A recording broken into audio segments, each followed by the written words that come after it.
Good morning, everyone. How are we? We're back. We've got Rubber Duck Thursdays back once again in kind of European EMEA time zone, as I like to call it. How are things going? What is going on? I'm going to bring the music down a slight bit. There we go. How are we doing? Let me know. Where are you tuning in from? What's going on? What are you working on? What fun things have you been trying out? Please share in the chat. I've just come back from a bit of time off, so looking forward to getting going on some coding once again and kind of carrying on with building things. So I figured for today, we'd recap what we've built in the past few weeks with the MCP server, the turn-based game one. I don't think I want to do more on that today. I'll show you kind of what I've changed since the last time we all were together. And then I will change gears a little bit. And I want to talk about GitHub Actions, because I think we've kind of used GitHub Actions quite a fair amount. But we haven't really dug into how they work, some of the things you can do with actions. I thought that could be maybe an interesting thing for us to go and do as well. So if you've got other thoughts and suggestions, please, as always, do share. But that was kind of the plan for today. So where are you tuning in from? And what are you working on? Would love to learn a bit more. So we got folks from South Texas. Wow, that's like early hours of the morning? 5 a.m. maybe? A bit earlier. Hello, Joao. Cheers from DK. I'm assuming Denmark. So thank you, Gabriel. And hello, Nikhil, as well. Hello, Shatiswaran, Kesha, Avantut, and Nikhil as well. Good. And hello, Rajiv. So, yeah, let's do... How should we do this? When were we last live? We were last live a little while ago.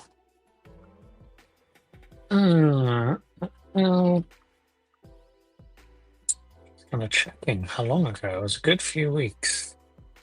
It was the 7th of August, so that'll be probably a lot of updates on the changelog. So tell you what, let's go from the 7th of August on the changelog. We'll do our normal kind of what's updated since the last time we were together. And then we will dig into a few things. We'll just kind of build some stuff. So that is the plan. That is the plan. Yeah.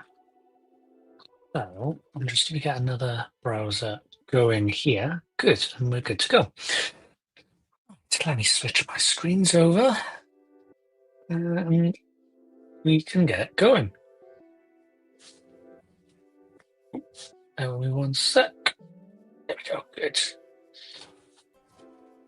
Great. And I'm going to zoom in so you can all see. So, August the 7th feels like quite a while ago. I guess it is. It's a couple of weeks. So what has happened since then? ARM64 hosted runners for public repos are generally available.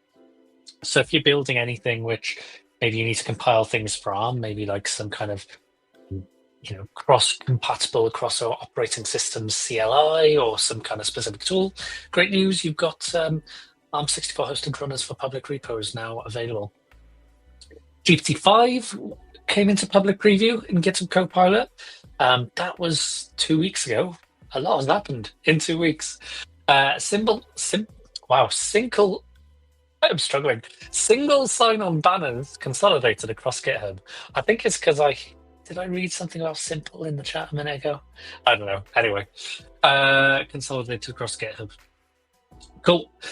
Contributing guidelines now visible in the repository tab and sidebar. Nice. So if you're kind of setting up a repo, for community work, you'll be used to things like code of conduct, readmes, etc., that kind of appear in those tabs.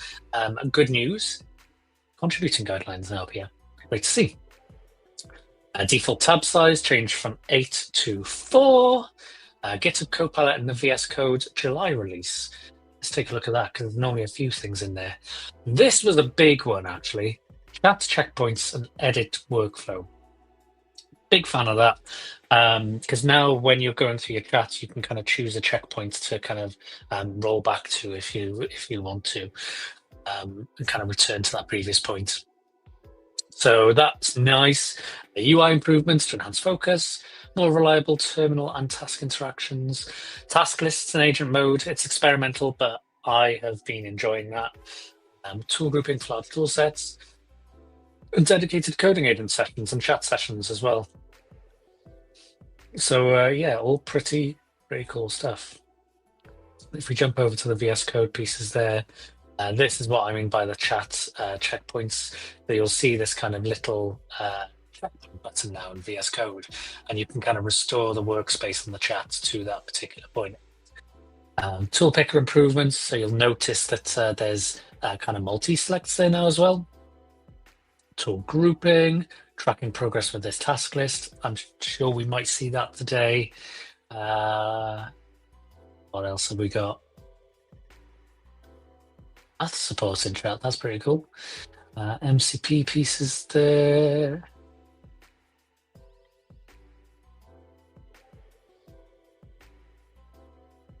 And finally, one other one that was called up. There we go.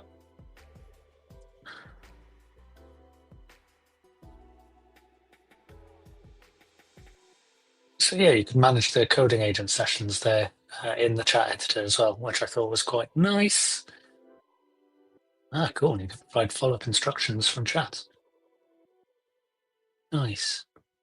Cool. So yeah, some good updates there. What else have we got? Asynchronous generation of Copilot activity reports, CSV, GPT-5 being available in GitHub models, defense of third-party claims for volume licensing customers, upcoming changes to GitHub Events API payloads. Dependabot reviewers configuration option is replaced by code owners. We talked about that one a while ago, actually. So now code owners is the approach to kind of assign reviewers to Dependabot PRs. Dependabot version updates now support VC VC package. OpenAI GPT-5 now available in public preview in Visual Studio, JetBrains IDEs, Xcode, and Eclipse. Secret scanning adds 12 validators, including Cockroach Labs, Polar, and Yandex.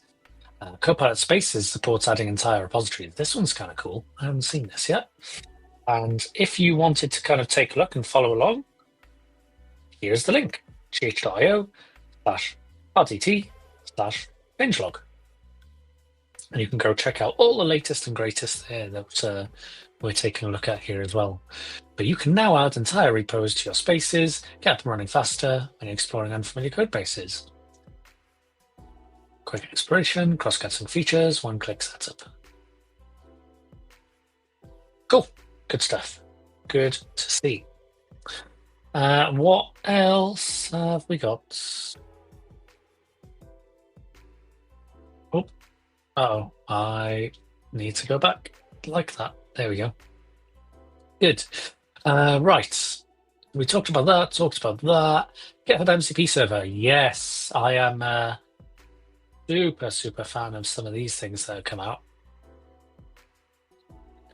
So the remote GitHub MCP server now scans all of its tool call inputs in public repos. If an exposed secret is detected, the call is blocked by default with clear details and bypass links if you want to intentionally proceed. Big fan of that. That is so cool. So users can now block or bypass the secret block in all GitHub Remote MCP tool calls to detectable public repos. Users that have opted out of push protection for their account will be unable bypass the block. So yeah, just a really great kind of bringing together secret protection, which is already part of kind of the GitHub platform with the GitHub MCP server here as well. So I thought that was a really, really nice addition there, actually. Let's see what else. Andrea, welcome. It's your first session. Glad for you to join us. Thank you for joining us. We generally do these sessions weekly, very kind of informal, casual. We kind of talk about some of the latest that GitHub has released, and then we do a little bit of building stuff as well. So you're very welcome to join us. We all kind of share what we're learning, what we're working on here. So yeah, welcome. So what else have we got? GPT-5 Mini now available in GitHub Copilot public preview. Good to see that. Spark resilience improvements. Did last authenticated to the Copilot user management API. Expanded file type support for attachments across issues, pull requests, and discussions. Model context protocol support for JetBrains, Eclipse, and Xcode is now generally available. Love to see that. Introducing metered GitHub Enterprise billing for Visual Studio subscriptions with GitHub Enterprise. Clearer pull request review status and enhanced email filtering. CodeGirl expands Kotlin support. GitHub Actions policy now supports blocking and sharpening actions. I need to take a look at that one because that one is a good one to have added there. Deprecating Copilot text completion for pull request descriptions. Yep. So you may have seen in the past that as you type into the pull request box, you get like that Copilot ghost text experience. That's what's being deprecated there. Customers can now add users to a cost center from both the UI and API. Migrate repos with GitHub owned blob storage. So if you're using the GitHub Enterprise importer, I guess.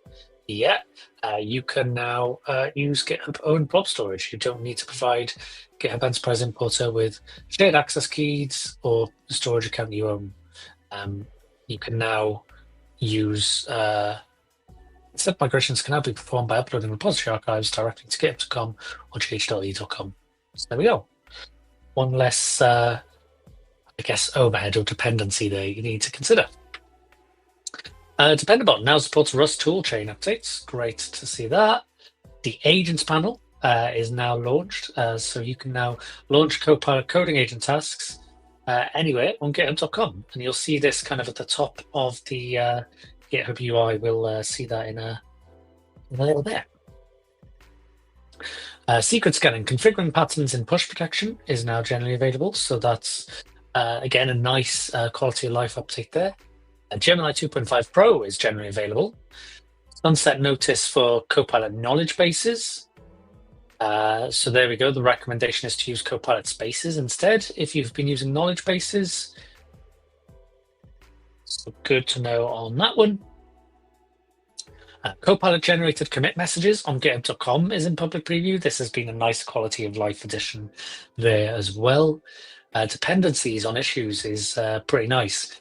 So now in issues, you can now go and mark relationships, and you can mark as being blocked by. I think we just saw there.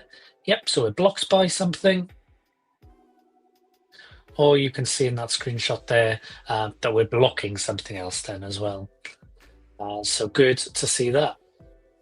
And it looks like you can even use the filters there as well. So if is blocked or is blocking, and then you can go and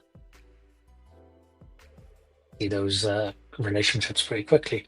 So that's good. Good to see that one there. And what else have we got? Pull request files changed public preview experience. So this kind of keeps getting updated, the whole pull request experience here. The panel for submitting a review now appears below the submit review button. Allows the page to be scrolled. So good to see that. Submodule support as well, and a number of kind of bug fixes in there. Enterprises can create organization roles for use across their enterprise, and custom role limits have been increased. So this is cool. This is cool. So I don't think you used to have the concept of organizational roles before. So now this is something that's available at the organization level, and I guess Yeah, making movements across organization more consistent. Great, love that. So it helps with some of that management at scale there. GraphQL Explorer removal from API documentation on November the 1st. Premium request overage policy is generally available for Copilot Business and Enterprise. Secret scanning adds 10 plus new validators, so I guess that's what, 22 plus, because of the one we saw a moment ago. Dependabot can now exclude automatic pull requests from manifests in select subdirectories. Improved repository creation generally available. Nice, love to see that. Plus rule set and insights improvements. Cool. So yeah, this is this kind of new creation experience that is available here. Good. And then what else have we got? Releases now support immutability in public preview. Very, very cool. So immutable releases offer immutable assets. So once you publish a release as immutable, its assets can't be added, modified, or deleted. This protects distributed artifacts from supply chain attacks. Great update. Tag protection. Tags for new immutable releases are protected and can't be deleted or moved. And release attestations, immutable releases received signed attestations, so you can easily verify the authenticity and integrity of assets both on GitHub and in external environments there as well. So yeah, great updates there around immutable releases. Lovely. Yeah, and then this came out a couple of days ago. Grok Code Fast 1 rolling out in public preview in GitHub Copilot. So opt-in public preview for Copilot Pro, Pro Plus, Business, and Enterprise plans in Visual Studio Code. And of course, if you're enabling that for an organization, so like for Copilot Business or Enterprise, your administrator will first need to enable that policy in the Copilot settings.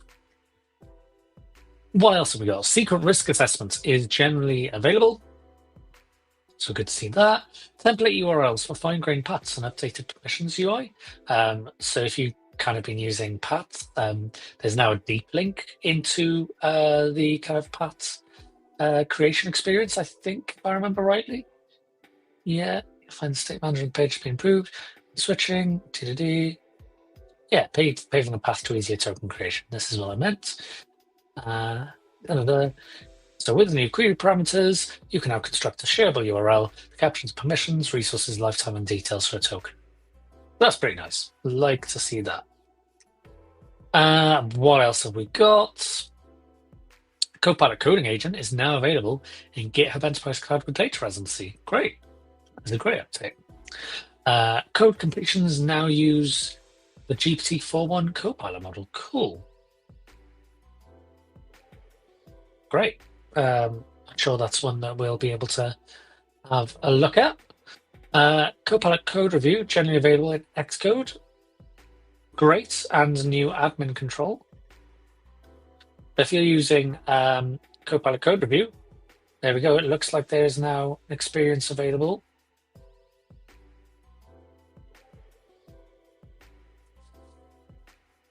Interesting. So you trigger it via Copilot Chat, and it comes up with the code review comments there. Very cool.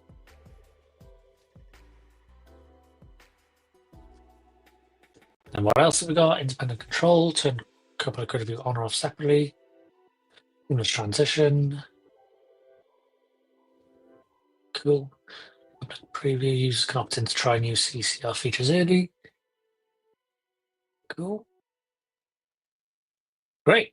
Good to see that one. And then finally, create sub-issues with Copilot in public preview. So yeah, before you were able to create issues with Copilot, but now it looks like it can create sub-issues. Following the previous release of Copilot to create issues, you can now create sub-issues and manage issue relationships by chatting with Copilot on github.com/Copilot. Create an issue with multiple sub-issues, ideal for when you want to create a whole new epic. Add sub-issues to existing issues. Add parent issues to existing issues. Nice. That could be interesting when you're trying to kind of decompose and break down issues. Copilot may be able to help there. So pretty cool. Well, there we go. Those are some of the latest updates.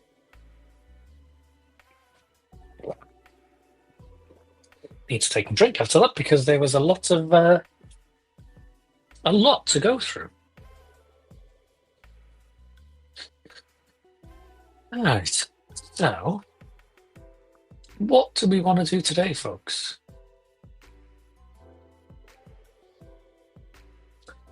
Well,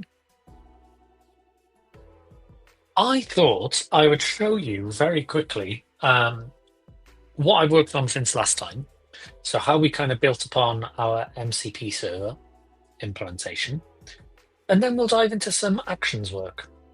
So before we do that, just a little reminder. Why did we start building this MCP server? Well, a couple of reasons.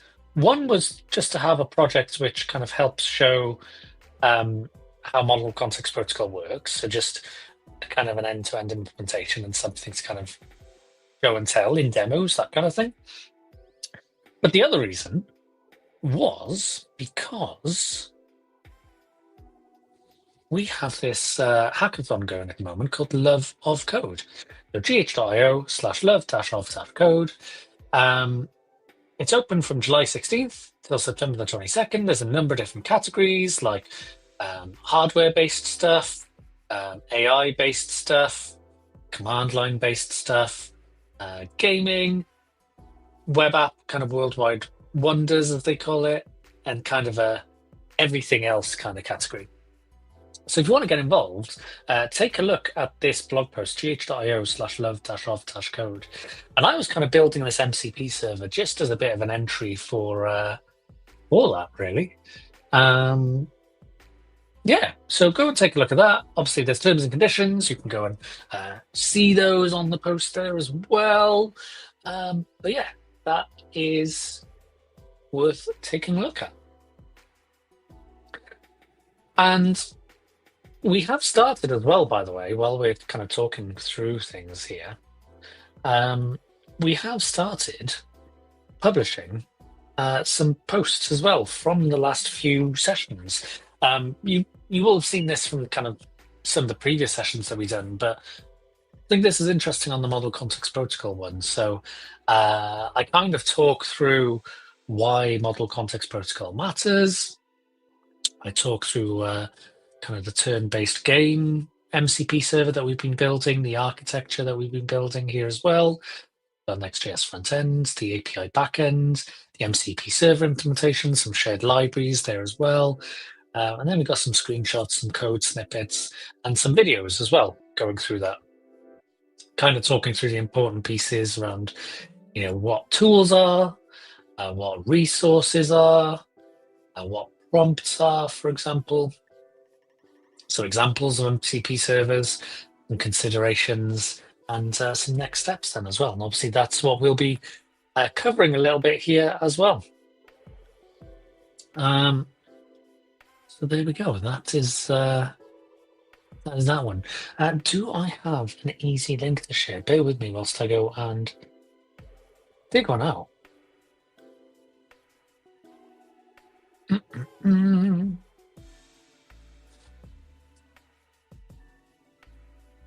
I'm gonna go create one, I think. Because I don't think I have one yet. Bear with me whilst I just go and sort that out here. We can all go and easily go to that post.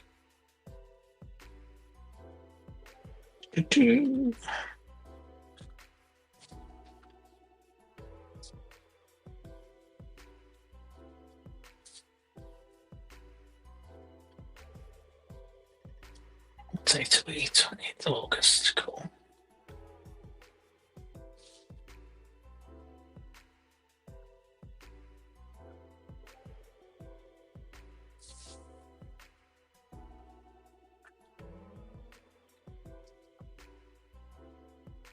Cool. So let's call that.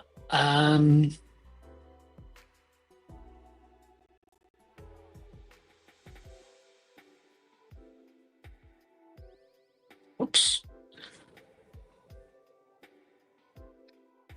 With me, multitasking is hard.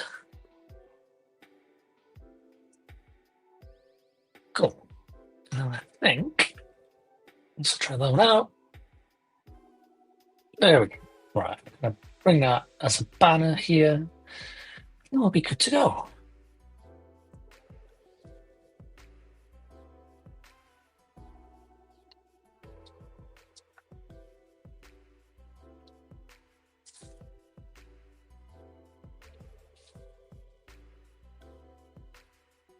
Right. So that is what you'll want to go and take a look at. So gh.io/rdt/mcp-blog-1. And as you may have guessed, because it's blog one, there are other blogs coming. I'm currently working through another blog where I talk about the work we did last stream, all about elicitation.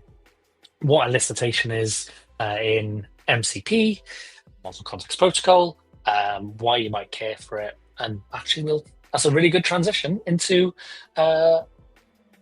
what we are going to talk about now and show quickly. So let me go and bring my screen back up. Oop, here we go. Cool. So yeah, you may remember over the past couple of streams, we have been building this turn-based game kind of app. So the idea is that I, as a user, can make my turns through the app itself. So I've got a load of games here, so I can go and join a game, for example. It's Chris versus the AI on hard mode here. It's currently my turn. But rather than having the AI running on like the back end server or kind of being orchestrated by the app here directly, I wanted it to be orchestrated via an MCP server in Copilot. Why? Because it is something fun and visual to kind of show how that experience works. Do we need this necessarily? Probably not, but it's just something visual, and I'm a visual learner, and I think it just helps kind of solidify some of the concepts. So over here we've got the project that is currently running, and before, what we were working on in the last stream was effectively elicitation. So if I don't give all of the information to Copilot when I'm creating a game, how do we make sure that Copilot can go back and ask for that information through the MCP server?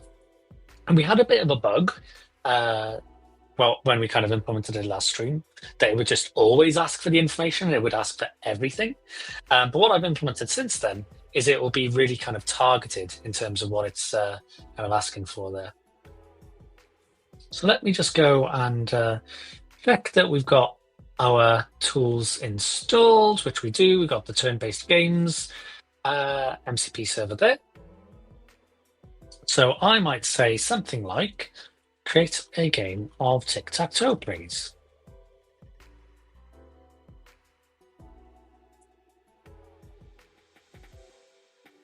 Great. And you can see here, we've got this user interface which pops up requesting some input. And this is basically what elicitation is. So elicitation is a concept in Model Context Protocol where you can go and gather more information. So I can respond to that and I can say, right, we want it to be on easy mode. Who should go first? If I'm X, I'll go first. Otherwise, if I'm O, I will go second. So I'll go second. And what should we call me in the game? Duck. Because we're on Rubber Duck Thursdays, of course. So now you can see we've got this game ID. My name is Duck. The symbol is O. The AI symbol is X. AI will go first. And since the AI is going first, it's going to go and play its game. We can now go and grab that ID. We can go back to the games. We can join by that ID. And we can see that the AI made its moves in the bottom row there. So we can put ours in the top right. And it kind of timed out because all I'm doing is kind of polling an backend API, the MCP server, to check if we made our move. So make my move in the app, your turn. And we could then go and play that, of course. So there we go. It's playing the game. I can see you placed your O. There we go. So you can see that what the MCP server is doing is orchestrating those moves. But the kind of challenge that we had before when we were creating a game is if I just said, create me a game of tic-tac-toe, it would default to like medium. It wouldn't give the player a name. So that user experience wasn't amazing. And by adding in elicitation, we've been able to kind of improve that.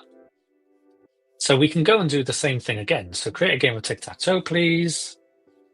I'd like to play as X on hard mode. And now what we should see is we'll still get prompted for more information as we are here, but now it should already know that we're in hard mode. And the only thing it wants is the player name, because I've also specified we're playing as X. Because when we look at this create game input, you can see the game type is tic-tac-toe, the player symbol is X, the difficulty is hard. You can see how we're really kind of improving that experience that we had in terms of using the tool. And I'll just say my name is CR. There we go. That's the output. So now it's gone and created the game for us. Oops. As I go back to the app one more time. There we go. We can see it's CR because that's the name I gave. I'm playing as X because I'm going first, and we're in hard mode there as well. So you can see how all of those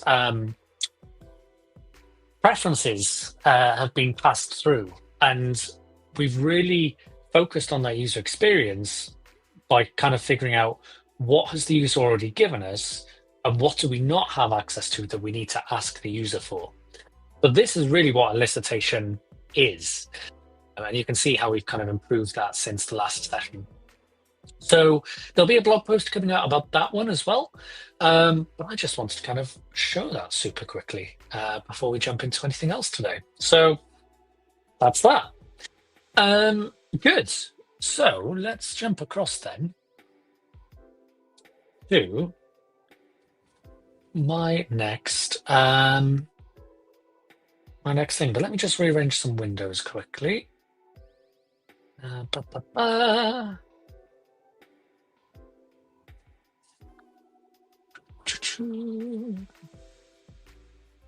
need to zoom out a bit because it was a bit big on my screen there. So what I figured we'd do is we haven't really talked about actions in a ton of depth. So I figured talk about actions. And I want us to kind of go from like the beginning and kind of talk from like why you'd want to use GitHub Actions, some of the different ways you can use them, and some of the kind of concepts as well that are kind of good to know. So here we go. I'm going to bring this back up on screen. Nice. And let me zoom in by one touch. There we go. So you can see I've got a very minimal kind of repository here. And I created it just before we went live. It's got a license, it's got a README. That is it. Nothing else whatsoever. And it's public. You can go and check that out if you like then as well.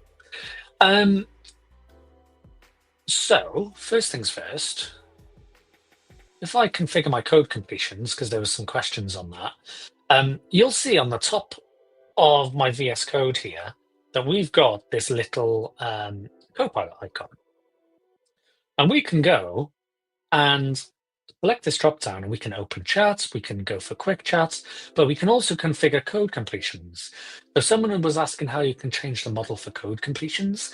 That is different to changing the model for Copilot chats. So they're not the same. There's kind of two different capabilities there. So if you come over to configure code completions, you can change the completions model here.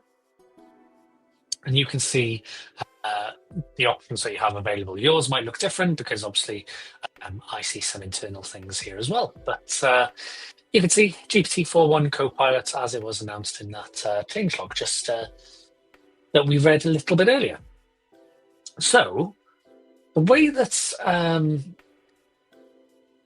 fact, let's get Copilot to help here. I am new to GitHub Actions. Please don't create any files for me That's explaining to me where I should create an example action. I want to create a hello world. I want to output hello world, and an issue is created. Let's see how Copilot suggests to us here. So there we go. So GitHub Actions are created in a special folder. So you need to create a .github folder, and under that, you create one called workflows.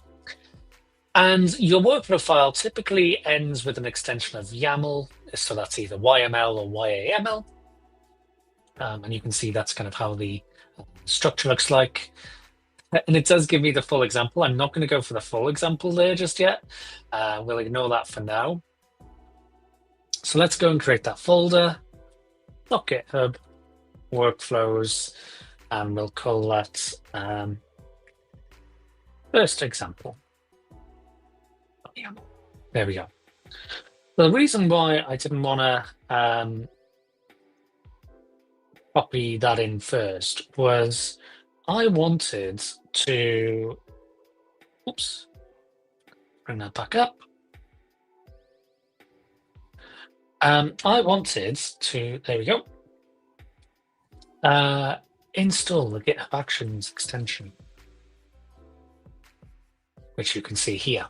So the GitHub Actions extension is pretty cool because it gives you like the IntelliSense capabilities in VS Code. So it helps you when you're authoring those GitHub Actions. It also does things like syntax highlighting, brings in some documentation for you as well. So it's a really useful extension to have when you're authoring GitHub Actions.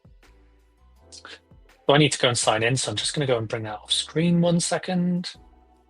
Show you why you need to sign in a bit, because I really like that integration.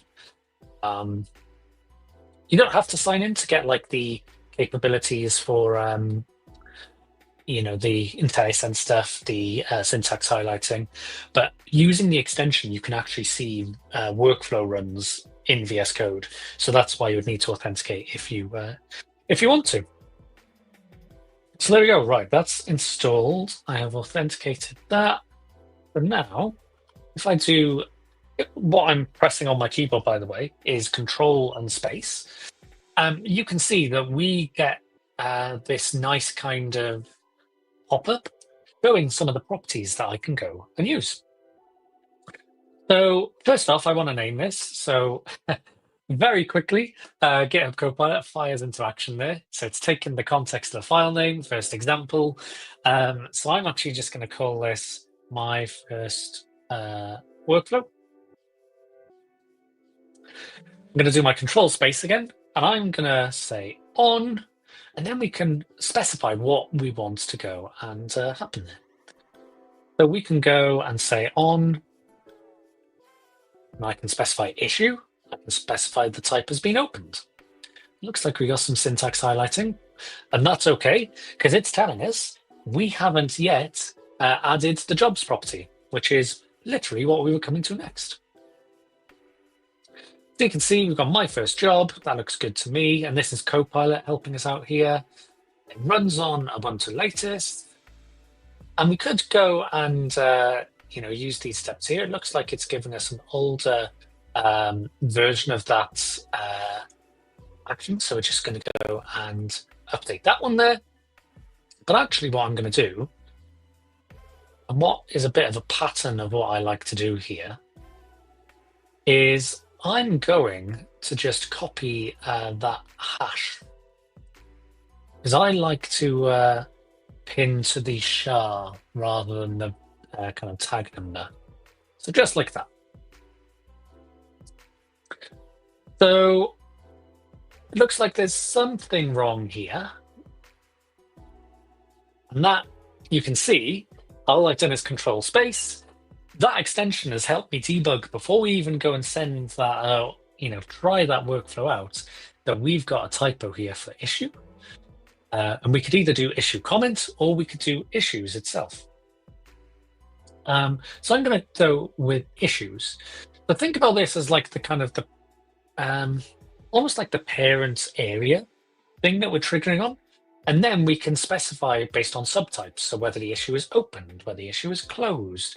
And again, what we can do is rather than doing it as an array like that, because it is YAML, we can just specify the list of items here. So opened, edited. And you can see here that when I go and to my control space, again, I've got my signed, closed, deleted, demilestone, labeled, locked, etc., etc. So pretty cool. So let me go and just make it trigger when an issue is opened. We're going to check out the code, and let me just catch it back on chat for a moment.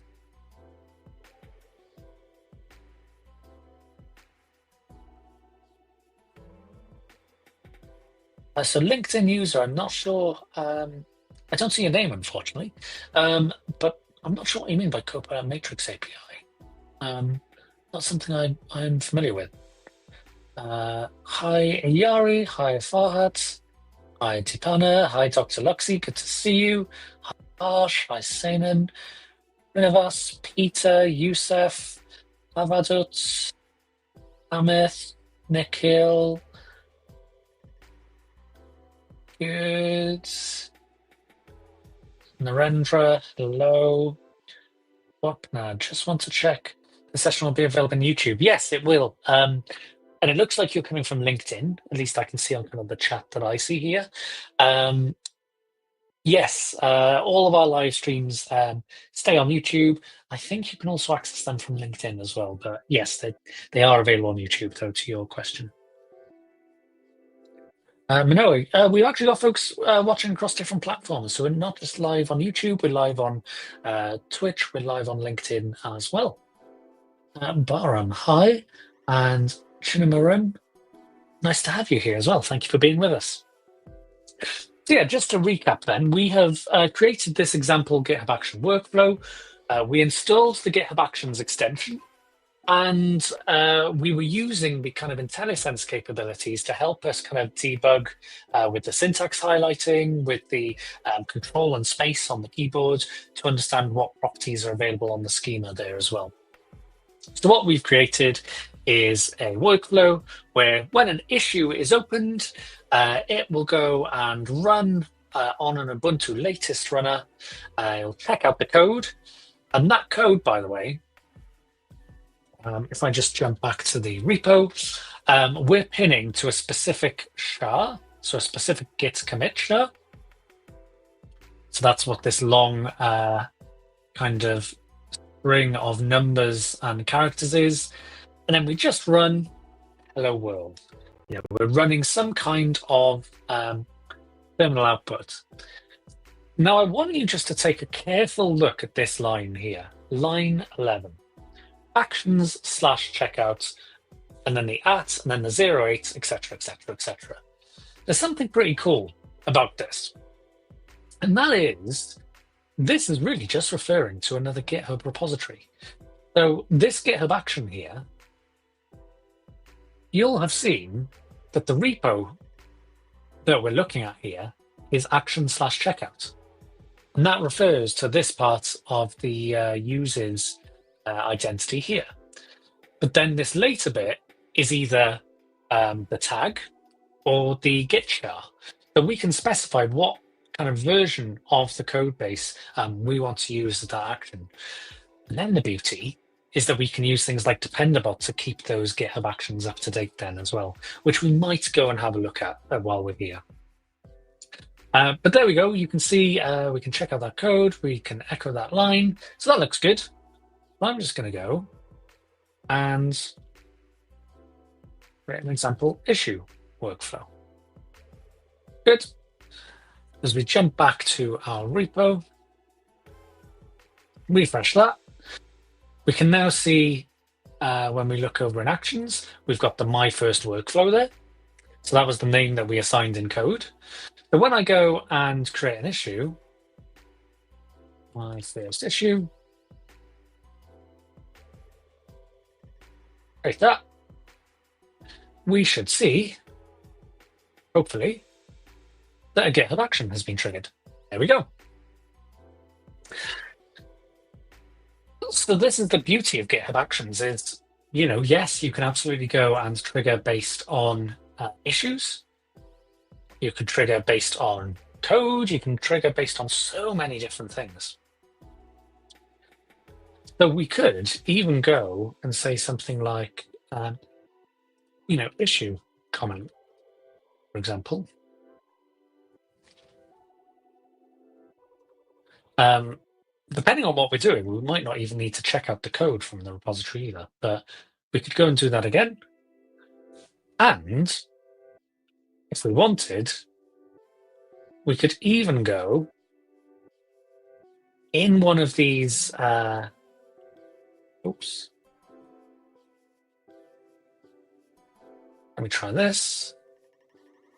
We'll indent. You can see we've got this if property here. So you can conditionally trigger things as well. But we could say something like, if the GitHub event name is an issue comment, we could echo something like, is an issue comment. Let's do the same thing for the one above. There we go.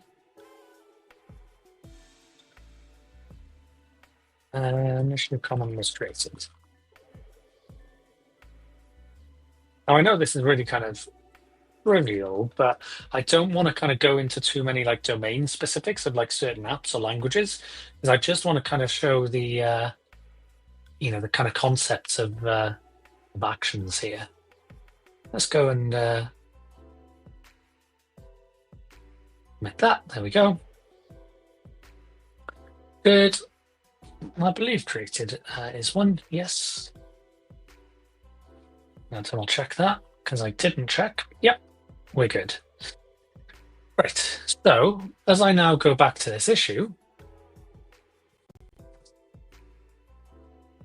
adding a comment. There we go. We've added the comment there. That looks good. So we can go now to our actions. Triggered the workflow. And when you look at this job, so remember that the job is kind of like the grouping of the kind of similar different things in a task. We can see that because we did the issue comment and we have that conditional in there, so we have that if property, it skipped that first line because it's not an issue, it's an issue comment. So an issue comment was created. There we go.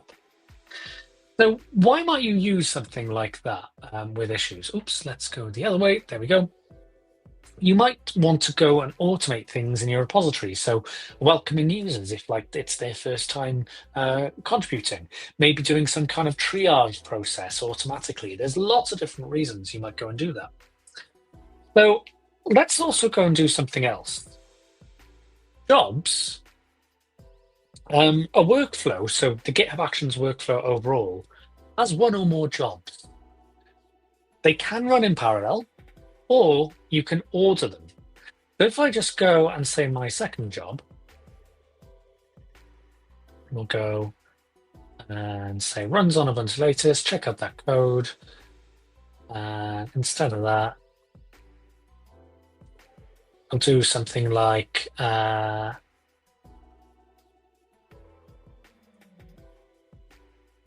independent output. There we go. So this job runs independently of the issue and comment events. And let's change that job to be issue things. There we go.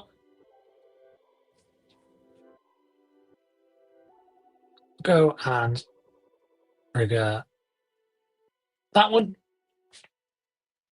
What I want you to see and kind of notice the difference here now is when you are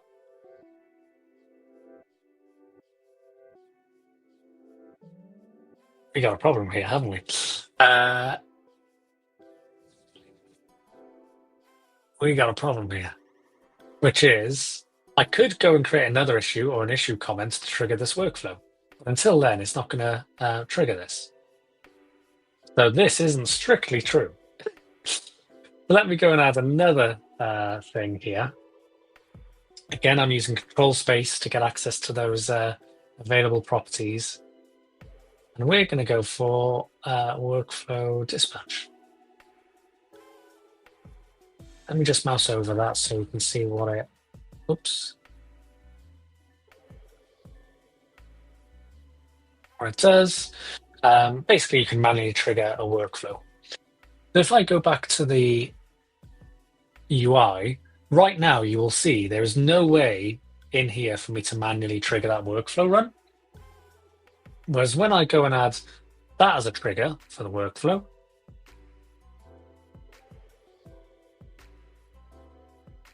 and now we refresh that, you can see we now have this button here to go and run the workflow. So I'm going to go and run that from main.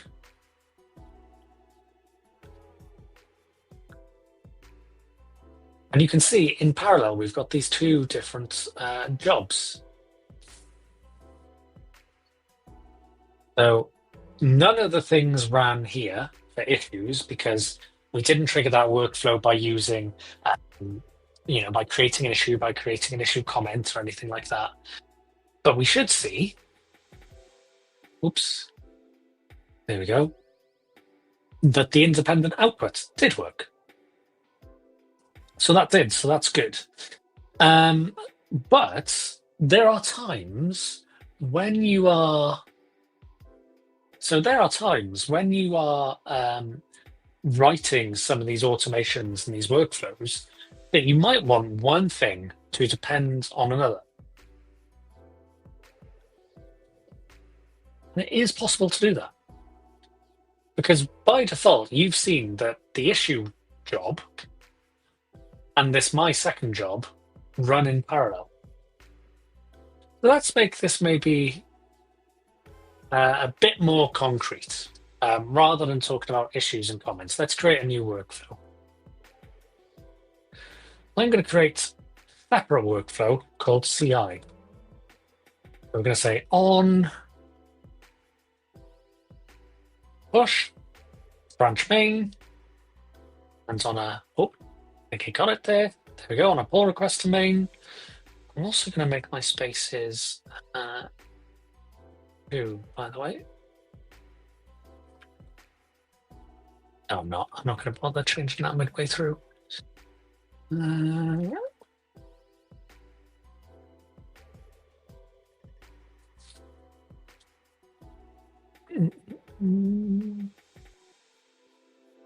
we go. Right.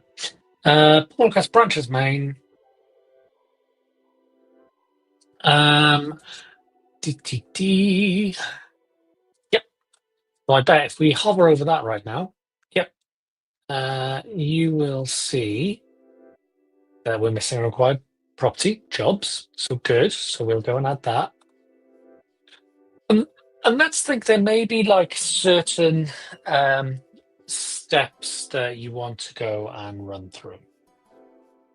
So rather than kind of doing things in parallel in one job or as separate steps in one job, maybe you want things to go and be separate. So actually, rather than CI, let's call it something like CI and deploy.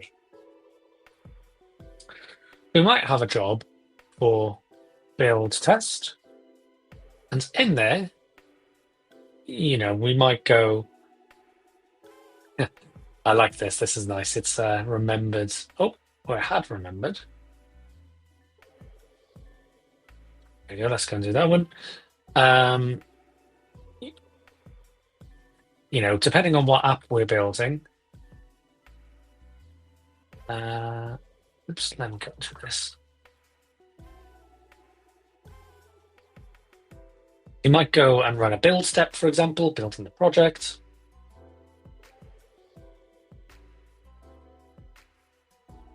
Running the tests, etc. But then you might have a deploy step. And in that deploy step, we don't want the deploy to run until we've gone and did our build, our tests, etc., etc. So you might have something like runs on Ubuntu latest. But then we might have, if I go and There we go. We've got this needs property. And what you're saying there is basically it's an array. And we say it needs that build test step to complete first. I've answered. This is exactly the answer to your question. How can you make sure that your builds get triggered while using GitHub Actions? This is exactly the scenario here. So there we go. Now, the thing to remember about separate jobs is think of them as completely separate instances. If I've checked out code and things, well, if you're using hosted runners for sure, and then you get into nuances if you're using self-hosted runners and whether you're cleaning up after yourself, etc.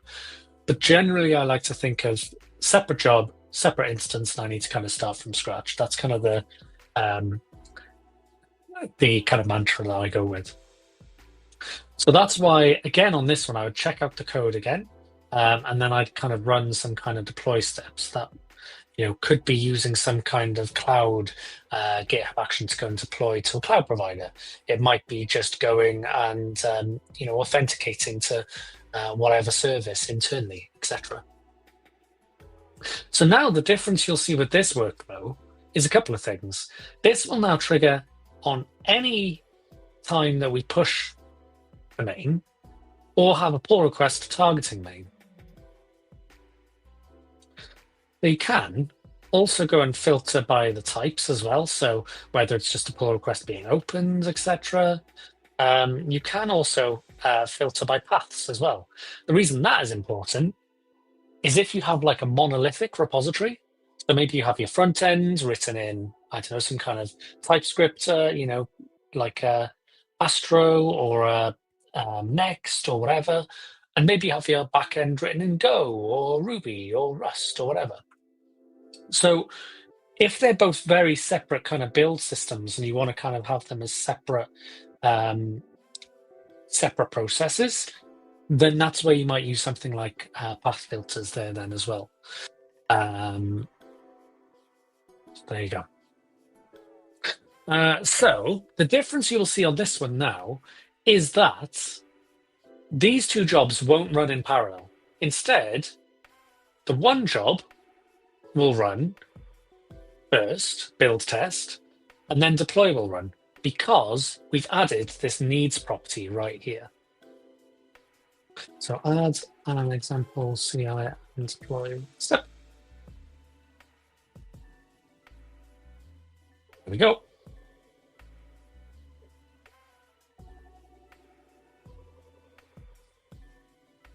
And now we should see the action automatically triggered. There we go, because of the code changes that we pushed up, because of those change of triggers. So it's now gone and run that build test, checked out the code, ran our kind of build step, ran our test step. And you can see that there's this kind of different visual here now, that rather than having them all kind of ran in parallel,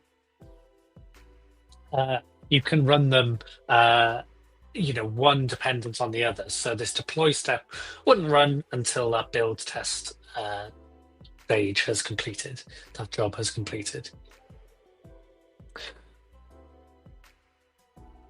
So GitHub Actions is a really powerful tool. I'm recently using it for my NPM package publish right now. Great. And yeah, exactly. Publishing NPM packages is another example of how you could go and use GitHub Actions. So using it for your CI/CD, for your publishing, for automating things in your repository. And this is the beauty, is when we look back at all of these triggers here, there's tons. Runs when a branch protection rule in the workflow repository are changed. Runs when related to a check run occurs, check suite. Runs when someone creates a Git reference, when someone deletes a Git reference, when someone creates a deployment.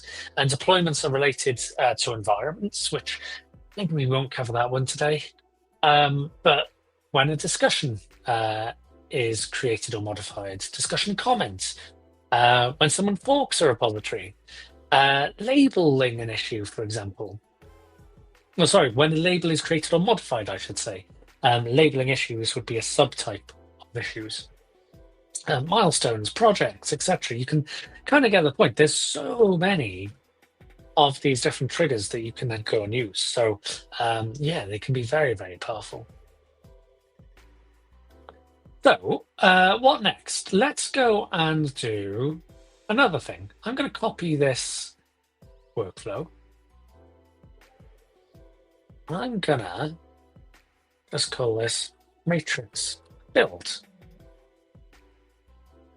and deploy.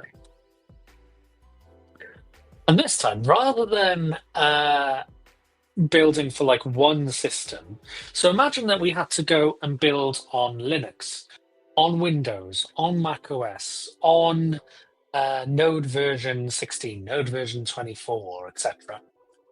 There are different combinations of things that we might have to go and build on. So the other thing that you can add below a job, so we've got these different jobs here, we've got build test, is something called a strategy. And in the strategy, you can see you've got three. You've got fail fast, you've got matrix, you've got max parallel. We're going to go with matrix. And with matrix, you specify basically different variable names. So you can see here, for example, it's suggested node versions. Let's get rid of that. Let's maybe say 24, for example. And if I look at the different runs on types, we've got macOS latest, Ubuntu latest, Windows latest. Well, I might say something like OS, Ubuntu latest, Windows latest. Maybe we don't want to put macOS in there for whatever reason. Then, as Copilot is suggesting here, we can inject the variables, so the node version and the OS version, into some of our properties, like the runs on. So we'll pass in that matrix.os, and what that will mean is when that's expanded out across different jobs, one job will run on Ubuntu, one job will run on Windows. But we can also even say, imagine that we had like an npm run build or an install node or something like that. In fact, let's add an install node step. There we go, setting up Node.js. I don't know if that's the latest version of that. No, it's not. Let me go and grab that latest SHA again here. There we go. Good. So I go and add that in there. And you can see that we're installing that specific node version there then. So let's go with 20 and 24 and 16, 18. Why not? I don't remember the numbers off the top of my head now. We'll soon find out when it fails. But there you go. So building the project on Matrix OS with Node.js version, and then running tests. So what we'll see this time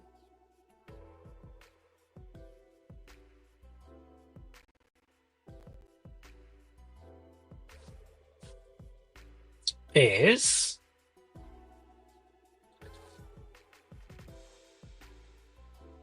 go actions. Great.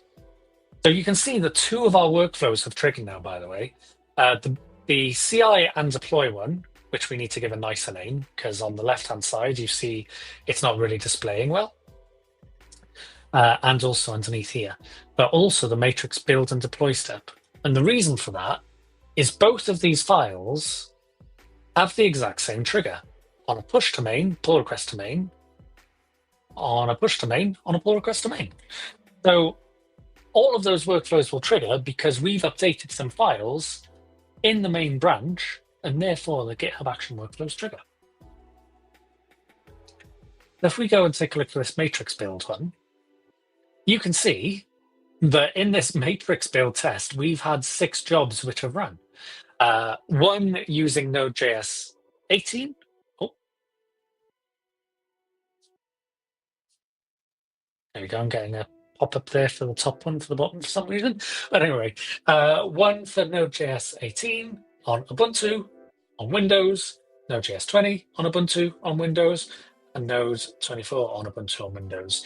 But if I was deploying like a tool which needs to be ran on multiple platforms, multiple systems. Matrix builds help me go and run those builds and those tests across those different platforms nice and easily. And again, you can see that's all being done in parallel here as well.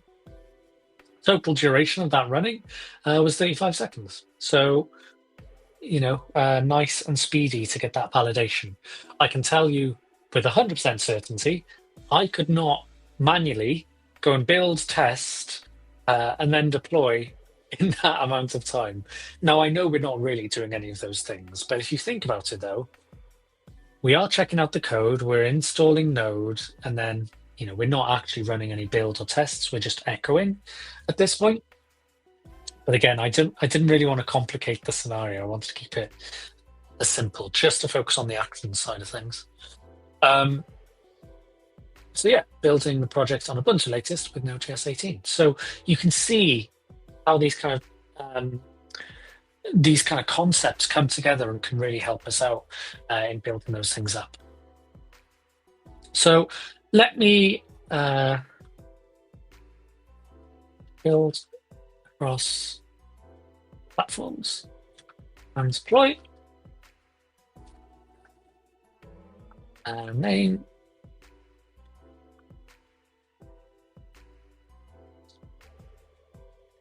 Build and deploy. Do that. Also, we'll give them some names. Great. And now, as we go back to the UI, you can see they've got those nice names there now as well. So it just makes things more understandable for us as users of that. Oh, good. What else?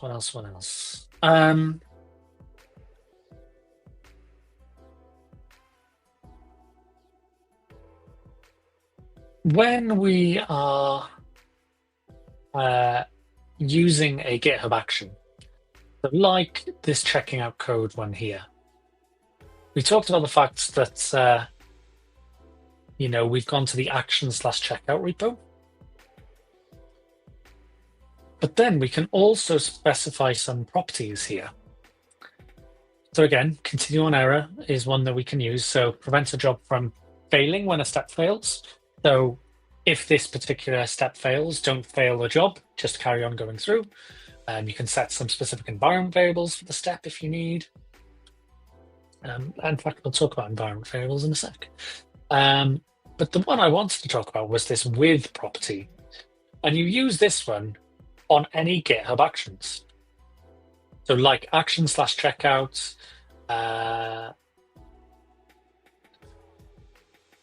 or the action/setup node example here as well.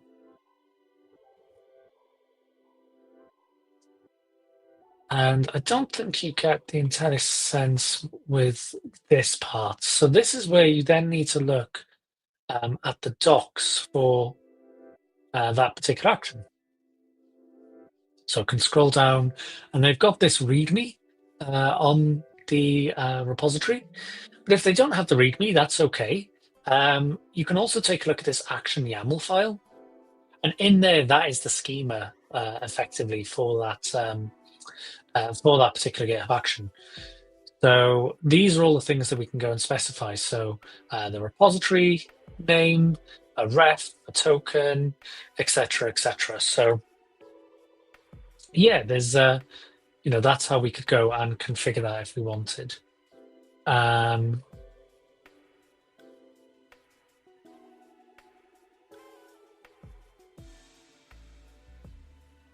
Let me show you something.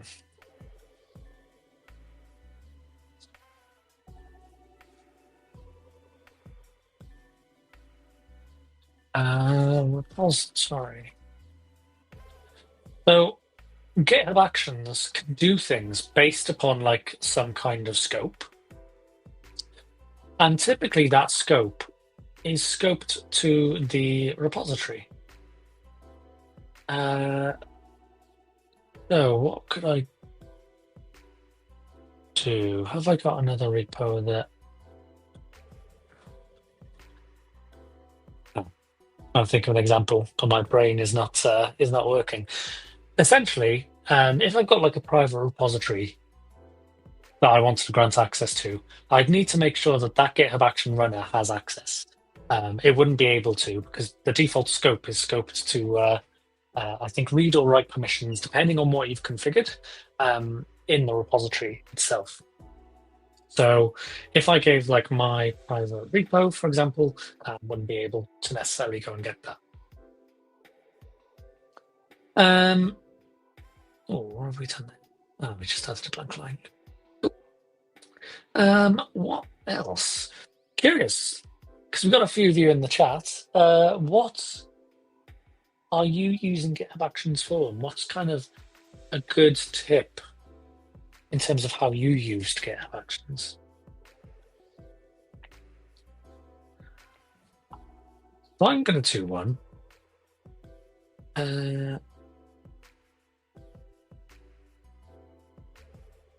Let's do it on this CI and deploy one. Add another job.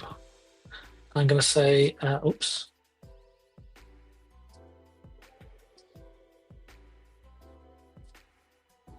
Make sure. Does the repo need to be public? Do expand on the question, same craziness. Well, I've only made it public just so folks can kind of see if you want to go and check things out. But no, your repo doesn't need to be public to use GitHub Actions. And everyone gets a certain number of minutes per month, actually, as well, of GitHub Actions usage. So you can go and try it out yourself in your own repo. If you're using a private repo, in fact, let me change the repo to private now, just to kind of show you this.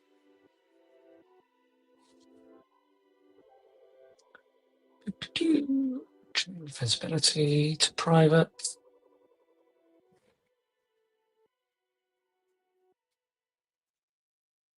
Oh, just gonna off screen while I do that.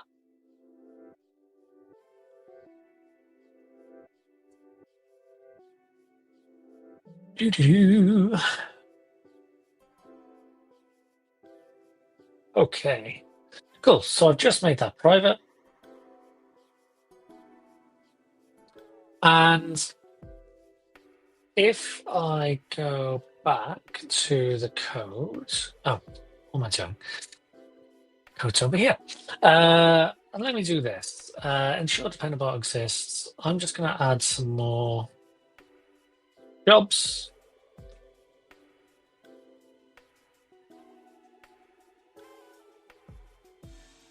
Oh, what did I do? Oh, it's because I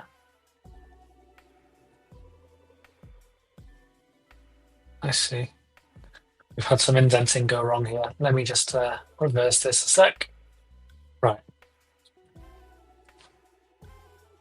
Ensure underbar config exists. Right. Runs on onto latest. Okay. There we go. I actually made a GitHub action.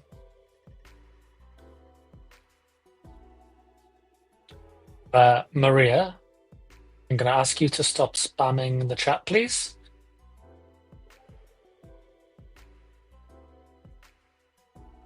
Otherwise, I'll have to take a look at that.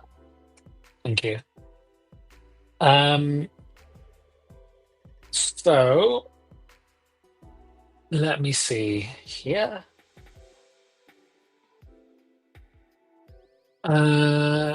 Yeah, so I can go and do something like name to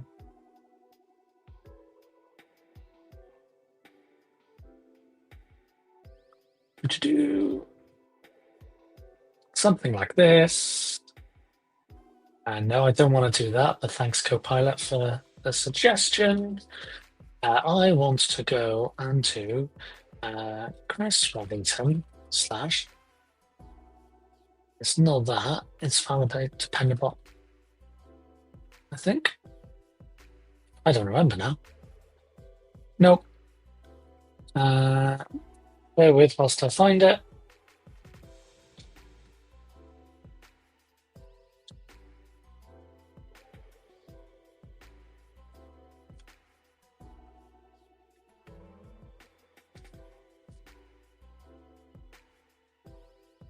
It was just validate dependable. So this is the public repo again, just another GitHub action, just a GitHub action I've made, sorry, not another. We're talking about workflows. This is a GitHub action. And so here's an example of the config.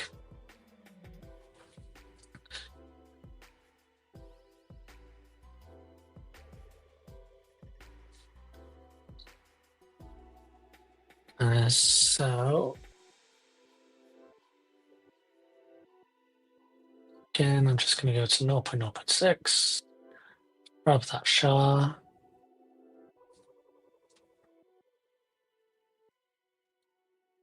Like that. And that should be enough, I believe. Then the other thing that I have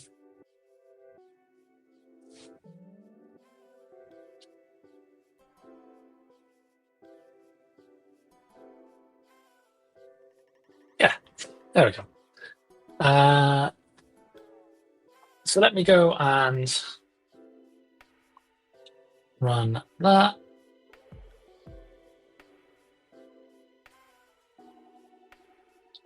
Show you an example. I believe this will fail for us.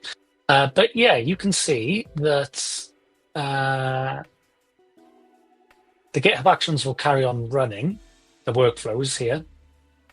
And the actions that we're using are public actions at the moment. You can use kind of internal actions as well. There's ways that you can configure the access and what actions are allowed to run, etc. But yeah, then you get into like permissions of making sure GitHub Actions runners can go and access the actions that are needed. Well, I hope that answers the question. I think it was more about do the action workflows still run, but let me know if I misunderstood. Right, I want to build and deploy.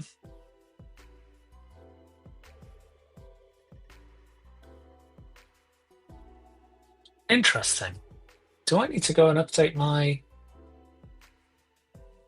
Yeah, I guess actually it wouldn't know if... I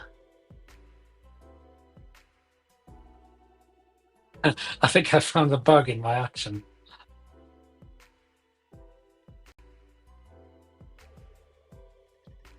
Oh.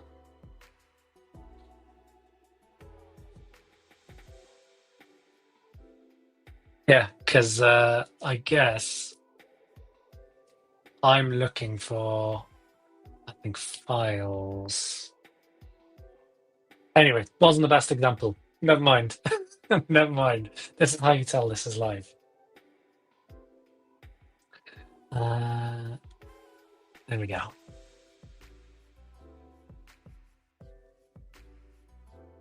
Where does one set the CI to build after each new commit? Great question. So it will be at the top of your GitHub Action Workflow file here. So this on property is really the trigger. That is the thing where you kind of trigger when does this thing run or not. So here, for example, you can see that we're triggering based on a push to the main branch. So it can be any file changes. As long as it's a push to the main branch, it will trigger that workflow. Or if a pull request is targeting the main branch as well. So if one of those two conditions are true, then that workflow will then go and trigger. So that is how you would go and do that, Christopher. Hopefully that helps.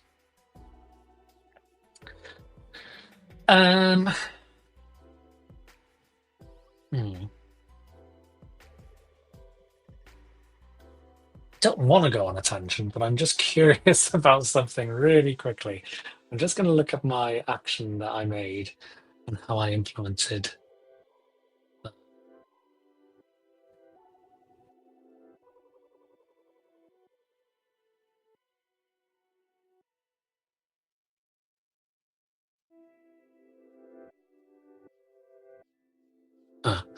I need to go and dig into that because I think there have been more that have been added probably since I made that.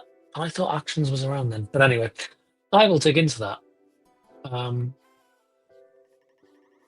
yeah, that would have been a fun little demo to try.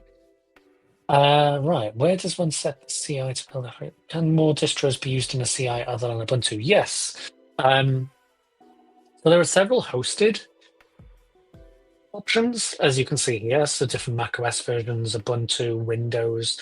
But you can also specify your own self-hosted option as well. So, if there was some kind of distribution that you wanted to use, you could potentially look at self-hosted runners there as well, and then you would just configure that as part of that runs on property then as well. Hopefully that helps. Cool. How do you add your own self-hosted one? No, it's not that hard. If we go to the GitHub docs, take a look at GitHub Actions. And then we'll go take a look at self-hosted runners. Adding self-hosted runners, here you go.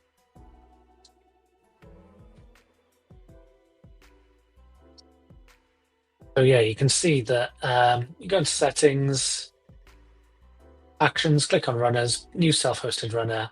You'll see instructions showing you how to download the runner application and install it. I'm not going to do it just because you normally need like a personal access token to, or maybe I can show it off screen maybe. But yeah, it was just because you need like a token. And yes, yeah, the documentation's up to date, exactly, Christopher. So you can go and try that out. So we go back to the repo, action runners. It's going to take this off screen 1 sec. I want to make sure it doesn't. Yeah, it does give me a hash. It's funny, so I can't really show you much apart from the showing it working side. So let me configure it just in a little thing here. Actually, you know what? No. Yeah, I don't want to configure it on this machine, actually.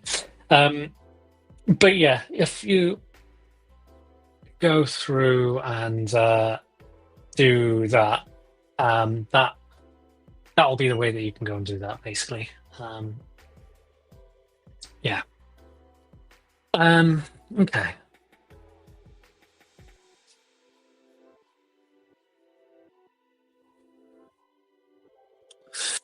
So, what else?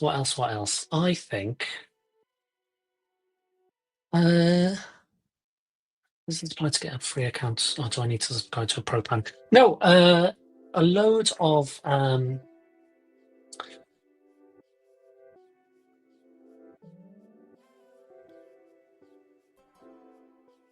let me see here.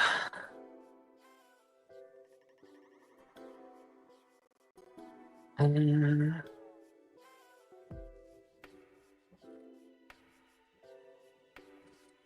we go. If I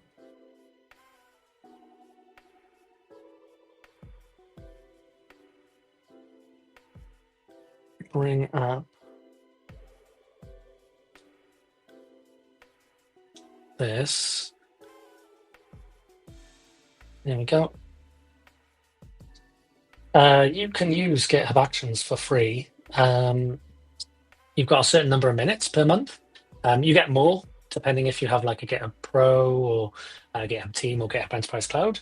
But you get you get a number of minutes available as well there. So yeah, hopefully that answers your question.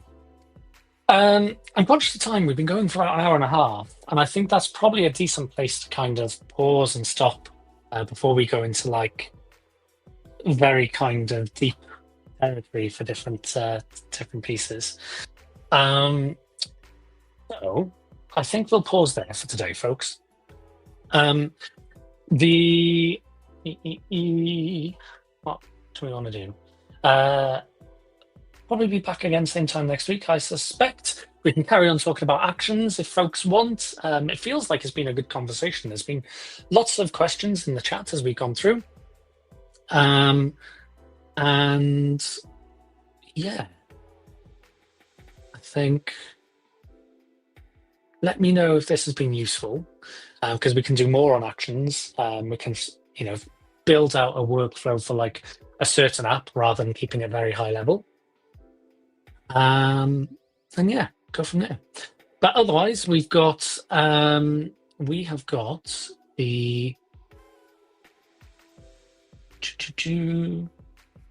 got the Rubber Duck Thursdays later. I believe we have some open source Fridays tomorrow, and yeah, we have GitHub Universe coming up as well, of course. So if you haven't checked out yet, you should take a look for GitHub Universe there as well. It'll be in October.